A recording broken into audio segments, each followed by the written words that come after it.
I lived in Wales, I've moved 140 miles. I've never had a job before this, I was a full-time student. A bit nerve-wracking, had to learn how to use a washing machine. My first job away from home, so it's quite a big step coming out straight from school doing GCSEs to moving 100 miles up country to doing an apprenticeship at Aston Martin.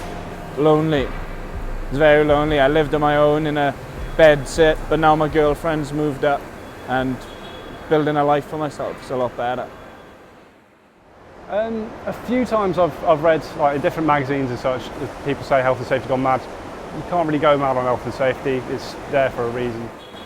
Never really thought health and safety was such a big thing. It was more of a joke when I worked on a building site until the inspector came around, and then it was a big deal. My friends, some of them will take it seriously because of the environment they work in.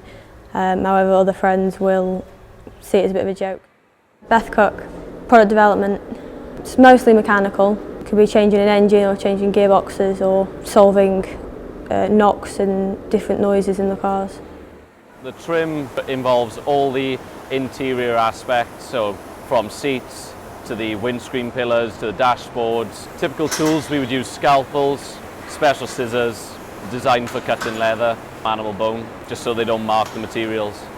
If I'm ever using sharp objects, scalpels have always got to be put back into foam blocks. Scissors have always got to be closed and put away tidy. Heat guns, if they're not being used, they've got to be switched off and put away in heat resistant holders. I'm Jake Edgell, I'm 19 and I'm a paint apprentice. One of the hand tools I use is a mop. It's got a rotating head. One of the dangerous things about using a mop is if you've got anything loose on you or dangling down, it can get caught in the mop and get tangled. Cameron White, clay modelling apprentice.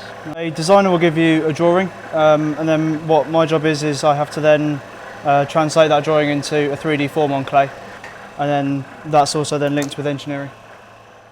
Tom Goff, apprenticeship in product development. When it comes to stress, it's worth taking yourself out of the environment for 5 minutes just to calm down.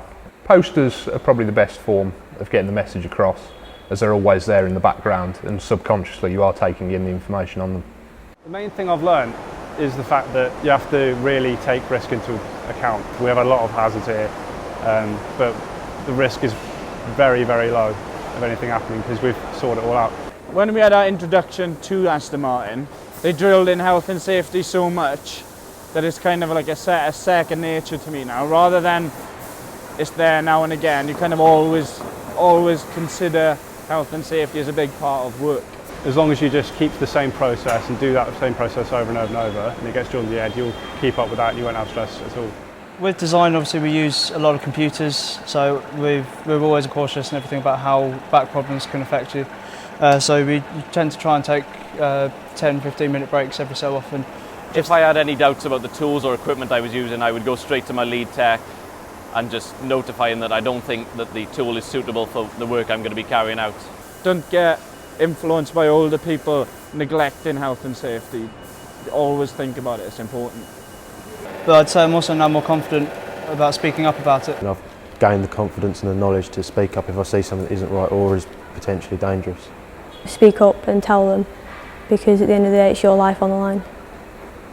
If you're young and starting work, never feel frightened to raise a problem, and if someone's telling you to work and you don't feel safe, don't do it.